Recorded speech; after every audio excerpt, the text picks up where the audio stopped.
언제나 웃음이 넘쳐나시는 봉산의 성도님들 되시기를 축원합니다.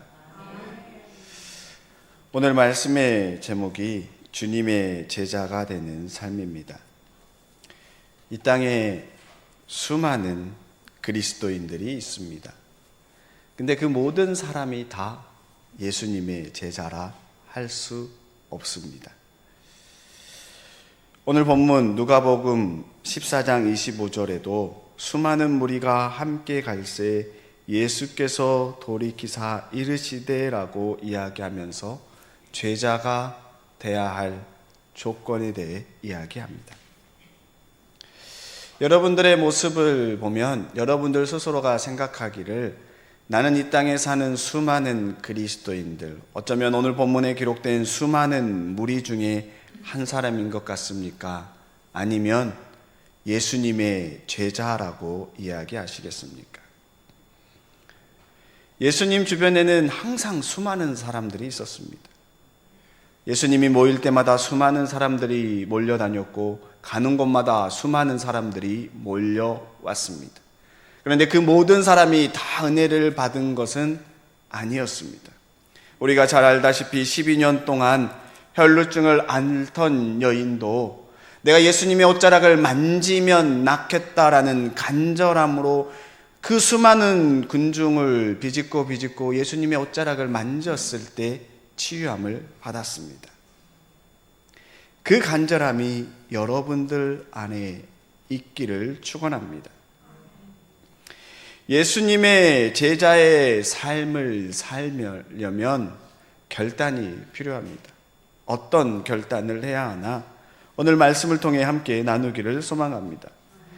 먼저 누가복음 14장 26절과 27절에 이렇게 기록합니다.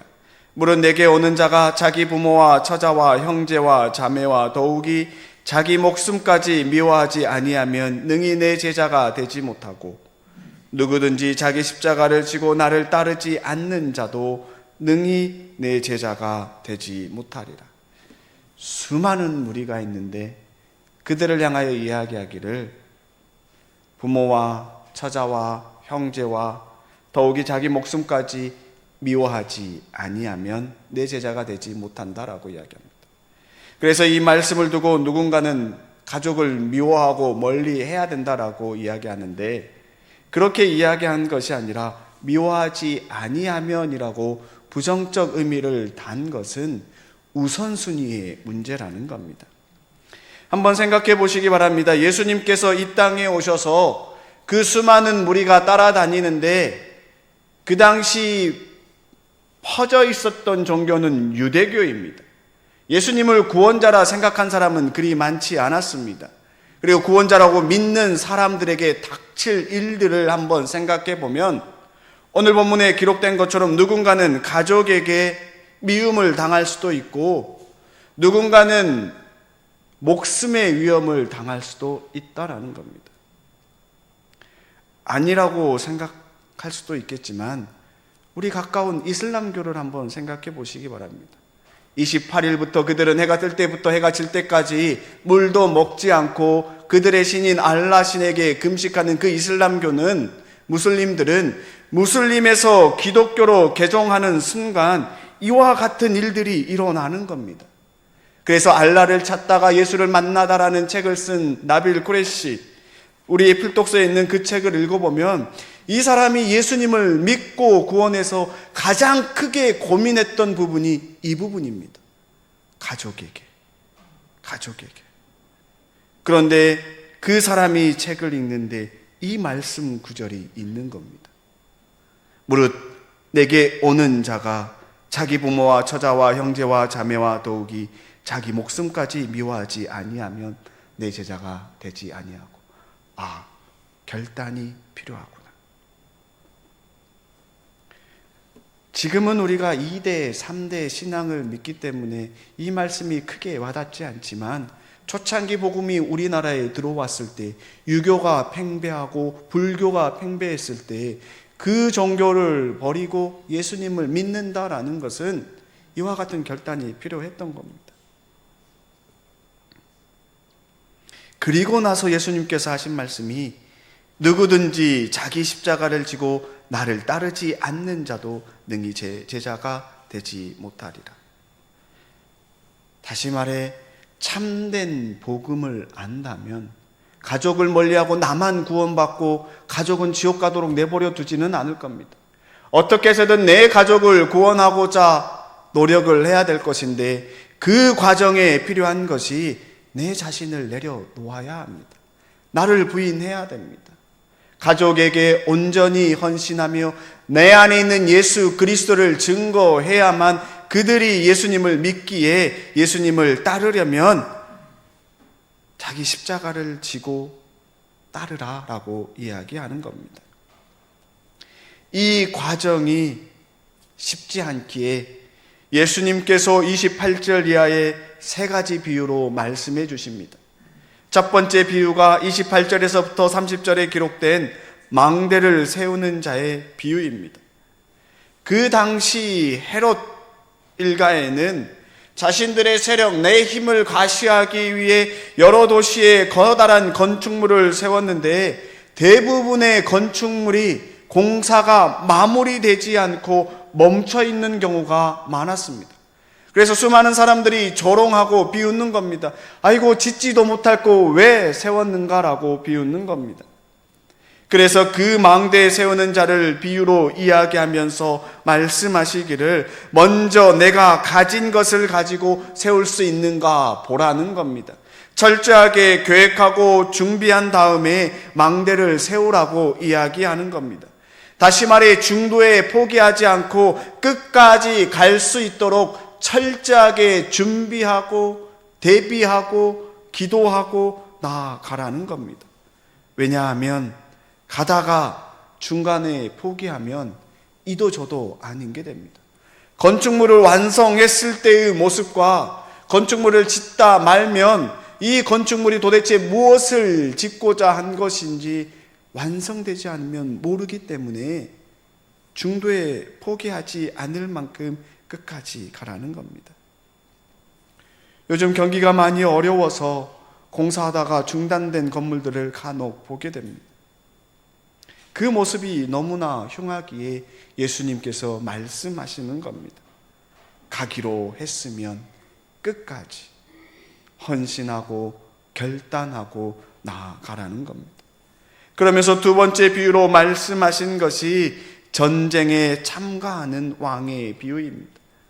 1만 명의 군사를 거느린 군대가 오면은 내가 가지고 있는 군대로서 과연 이길 수 있는지 없는지 판단하고 이길 수 없으면 이길 방법, 화친을 청하라고 이야기합니다. 이 또한 합당한 준비를 하고 그의 계획을 세워야 하고 그 계획이 마땅치 않으면 다른 방법을 찾아서라도 완성하라는 겁니다. 예를 들어서 새해가 시작되고 벌써 2달이 지났습니다.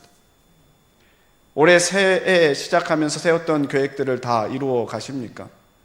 쉽게 생각해서 성경 일독하기로 했는데 지금까지 계획대로 잘 진행되고 있으십니까? 몇 분은 네 하시는데 몇 분은 그냥 웃으시면서 안 된다라고 이야기하시는 텔레파시를 보내시는데 성경을 읽기 위해서 먼저 시간을 정해야 합니다. 내가 아침에 읽을 것인가, 점심 때 읽을 것인가, 저녁 때 읽을 것인가 정해야 됩니다. 그리고 그 정해진 시간에 읽어야 합니다. 읽다 보면 되는 경우도 있고 안 되는 경우가 있습니다. 안 되면 포기하지가 아니고 안 되는 원인을 찾아서 시간을 바꾸든지 그 시간을 구별하든지 다른 방법을 찾아야지 끝까지 읽을 수 있는 겁니다. 오전에 하기로 했는데 오전이 여러 가지 일들이 있어서 안 되면 바꿔야죠. 시간을 저녁에. 또 저녁에 하다가 또 안 되면 또 내가 읽을 수 있는 시간을 찾아서 읽어야 성경을 읽을 수 있는 것이지, 그렇지 않고 중간에 멈추면 계속 성경을 읽을 수가 없다라는 겁니다. 밀린 걸 읽으려고 하지 마시고 다시 이번 주부터 시작하시면 되는 겁니다. 그리고 시간이 나면 앞에 걸 읽어나가면 되는 겁니다. 그와 같은 결단이 필요한 겁니다. 그리고 세 번째로 이야기하는 것은 33절에 35절에 맛을 잃은 소금의 비유를 이야기하면서 제자가 되기 위해서는 희생과 헌신이 필요함을 이야기합니다. 한번 생각해 보면 주님의 제자가 되겠다고 헌신하고 결단하고 나아가고 시작하지만 잘 지켜지지 않는 경우가 많습니다. 여러 가지가 있지만 가장 큰 이유 중에 하나는 내 자신을 온전히 내려놓지 못하고 헌신하지 못하기 때문에. 그래서 33절에 너희 중에 누구든지 자기의 모든 소유를 버리지 아니하면 능히 내 제자가 되지 못하리라 라고 기록하고 있습니다. 이 말씀을 묵상하는데 제빵 기술자 아니면 커피 내리는 기술자가 떠오르는 겁니다. 예를 들어 내가 제빵 기술을 잘 합니다. 뛰어나요. 가정입니다. 진짜 잘하는 게 아니고 가정 잘합니다. 그런데 내가 누군가 어떤 선생님으로부터 또 다른 기술을 배우고 싶어요. 그러면 내가 가지고 있는 기술을 온전히 내려놓고 그 선생님한테 찾아가서 그 선생님이 가르치는 모든 것을 온전히 배워야 합니다. 받아들여야 합니다. 내 생각에 맞든 틀리든 끝까지 처음부터 끝까지 온전히 받아들인 후에 그 가르침을 다 받은 후에 내 것으로 만들어야 온전한 가르침을 받을 수 있는 겁니다. 그렇지 아니하고 내 것을 가지고 있으면 그분이 이야기하는 게 저렇게 하면 안 되는데 내가 했을 때 저게 아니던데 라는 생각을 갖게 되면 그 가르침을 온전히 받을 수가 없습니다. 판단하고 생각하기 시작하면 온전히 받을 수 없기 때문에 그 가르침을 온전히 내 것으로 만들지 못하고 이것도 저것도 아닌 것이 되어버립니다. 그래서 참된 가르침을 받으려면 내 것을 다 내려놓고 그분에게 모든 것을 배우고 그리고 나서 생각하고 지키고 실천해 나아가야 합니다. 내 생각, 내 고집이 있는 상태에서 주님을 따르려면 쉽지 않습니다. 예를 들어 주님의 제자가 되기로 결심했습니다. 주님을 위해 무엇을 드릴 수 있을까 고민합니다. 그런데 때로는 내가 주님의 가르침을 따르기 위해서 주님을 닮고자 하는데 재산이, 명예가, 친구가, 직장이 걸림돌이 된다면 어떻게 하시겠습니까? 대뜸 그렇게까지 해야 할까요? 라고 이야기할 수 있는 것이 우리의 모습일지 모릅니다. 아직까지 온전히 내 것을 내려놓지 못한 겁니다. 소금이 아무리 좋아도 그 맛을 내기 위해서는 녹아야만 합니다. 그 결정 형체를 가지고 있으면 맛을 낼 수가 없습니다.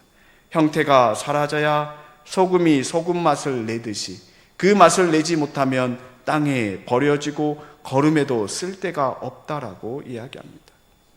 사랑하는 성도 여러분, 예수님의 제자의 삶을 살기 위해 여러분들은 어떤 결단을 하고 노력하고 계십니까? 아니면 그냥 수많은 무리들, 이리 가면 저리 가고 저리 가면 저리 가는 끌려다니는 수많은 무리들 중에 한 사람으로 그저 신앙생활을 하며 사시기를 원하십니까? 무리 중에 한 사람이 전한 복음은 온전한 복음이 아닙니다. 참된 가르침을 받지 못하기 때문에 흘려 듣기 때문에 내 생각을 가지고 구별해서 듣기 때문에 참된 복음이 아니라 왜곡된 복음을 전할 수 있습니다. 하지만 주님의 참된 제자가 되고 내 것을 모든 걸 내려놓고 온전히 하나님의 말씀만을 사모하고 주님의 참된 제자가 되기로 그 모습을 닮고자 노력하면 주님께서 이 땅에 전하고자 하는 복음이 무엇인지 알고 바르게 전하고 증거할 수 있습니다. 그 길을 가기 위해서는 희생이 필요하고 대가가 필요한 것입니다. 오늘 저와 여러분들이 읽은 구약 사무엘 하 말씀을 보면 그러합니다. 다윗이 하나님께 범죄하였습니다. 그것은 다른 것이 아니라 요압이 백성은 얼마든지 여호와 하나님께서 100배나 더하게 해주심으로 그 수를 세지 말라고 이야기했음에도 불구하고 다윗은 자신이 얼마나 많은 군대를 가지고 있는지 수를 세웠던 겁니다. 하지 말라고 했는데 수를 세웠고 그 후에 자신의 마음을 자책하며 하나님께 큰 죄를 범한 걸 깨닫게 됩니다. 여호와 하나님께서 이스라엘 백성에게 그 죄로 인하여 전염병을 내렸고 그로 인하여 7만 명이 죽는 일들이 일어납니다. 이 일을 겪고 다윗이 사무엘하 24장 17절에 이렇게 기도합니다. 다윗이 백성을 치는 천사를 보고 곧 여호와께 아뢰어 이르되 나는 범죄하였고 악을 행하였거니와 이 양무리는 무엇을 행하였나이까? 청하건대 주의 손으로 나와 내 아버지의 집을 치소서.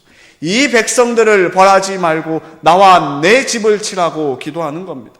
그러자 가시 다윗에게 이르되 여부스 사람 아리우나의 타작마당에서 여호와를 위하여 제단을 쌓으라 이야기했고, 그래서 다윗이 그 제단을 쌓기 위해 아리우나의 타작마당을 찾아가는데 아리우나가 그 다윗이 오는 걸 보고, 왕이 오는 걸 보고 이야기하는 겁니다. 왕이여, 여기에 당신이 쓸 수 있는 소와 땔감 나무를 마음껏 준비했으니 좋은 것을 취하여 그냥 쓰십시오. 다윗은 왕입니다. 그냥 쓸 수 있습니다. 그런데 다윗은 그 모든 걸 그냥 쓰지 아니하고 24절에 내가 값을 주고 내게 사리라. 값 없이는 내 하나님 여호와께 번제를 드리지 아니하리라 하고 다윗이 은 50세겔로 타작마당과 소를 사서 하나님께 번제와 화목제를 드렸던 겁니다. 이 땅을 살아가는 우리 그리스도인, 예수님의 제자로 살아가면서 과연 얼마나 많은 희생을 하고 있고 얼마나 많은 갈급함으로 주님을 사모하고 있습니까? 혹여나 어떠한 희생도 없이 헌신도 없이 은혜를 구하고 있다면 과연 그 신앙생활이 맞다고 생각하십니까? 주님께서 누가복음 14장에 나를 따르려면, 제자가 되려면이라고 이야기하시면서 반드시 치러야 할 대가에 대해 이야기하고 있습니다. 우리가 주님의 전에 나와 하나님 앞에 간절히 기도하는 것은 나의 죄를 자복하고 회개하고 눈물을 흘릴 때 주님께서 은혜를 부어 주신다는 겁니다. 우리가 함께 읽지는 않았지만 함께 보는 서신서인 사도행전 4장에서 5장 말씀을 보면 이런 말씀이 있습니다. 4장 32절에 믿는 무리가 한 마음과 한 뜻이 되어 모든 물건을 서로 동용하고 자기 재물을 조금이라도 자기 것이라 하는 이가 하나도 없더라. 그리고 33절에 사도들이 큰 권능으로 주 예수의 부활을 증언하니 무리가 큰 은혜를 받아. 초대교회 공동체는 그 모든 소유물이 다 주님의 것이라 고백하며 함께 나누고 그들 가운데 임하는 주님의 사랑을 증거했습니다. 그런데 5장에 우리가 잘 아는 아나니아와 삽비라가 나옵니다. 우리가 욕심이 많고 내 것을 좀 더 가지고 싶어하는 그 마음을 그대로 표현한 아나니아와 삽비라입니다. 소유를 팔아 다 바쳐야 하는데 바치지 않고 내 것 조금 떼서 다 드렸다고 이야기합니다. 사람들은 그렇게 믿을 수 있습니다. 그런데 여호와 하나님은 속일 수 없습니다. 다 알고 계셨던 겁니다. 그래서 그 속인 아나니아와 삽비라가 순간 그 앞에서 죽임을 당합니다. 그리고 그 모습을 본 초대교회 공동체 5장 11절에 온 교회와 이 일을 듣는 사람들이 다 크게 두려워하니라. 여호와 하나님을 두려워하며 신앙생활을 해야 되는데 우리는 이 세상 살아가면서 어떠한 마음으로 신앙생활을 하고 있습니까? 이 정도는 되겠지. 모르겠습니다. 주님께서 받아줄 수도 있지만 아닐 수도 있습니다. 중요한 것은 내가 두려워하는 마음으로 주님 앞에 나아가야 합니다. 사람은 속일 수 있지만 주님은 속일 수 없습니다. 이 말씀이 들어가 있는 이유는 주님께서는 우리가 어떠한 마음으로 헌신하는지 어떠한 마음으로 나아가는지 우리의 마음속 깊은 곳까지 다 보고 계신다라는 겁니다. 예수님의 제자가 되기 위해 무엇을 결단하고 행하시겠습니까? 야구를 좋아하십니까? 뜬금없는 질문이라 할 수 있지만 혹시 미국 LA 다이저스의 오타니 쇼헤이라는 선수를 한 번이라도 들어보셨습니까? 모르십니까?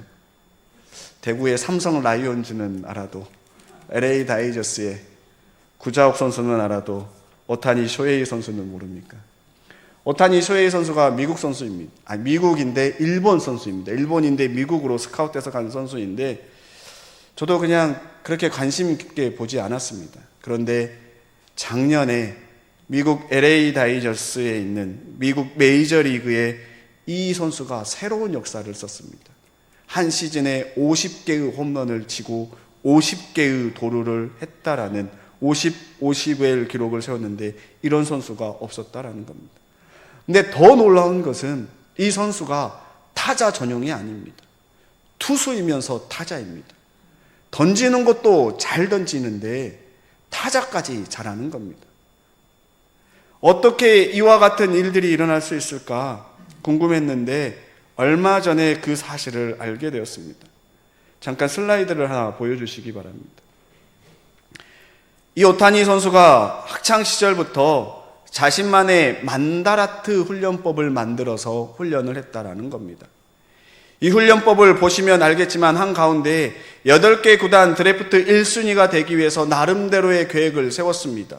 몸 만들고 제구하고 구위하고 멘탈, 인간성, 운, 변화구, 스피드 160km. 스피드 160km를 적은 걸 보면 이 선수의 주종은 투수라는 겁니다. 그런데 50을 기록한 겁니다.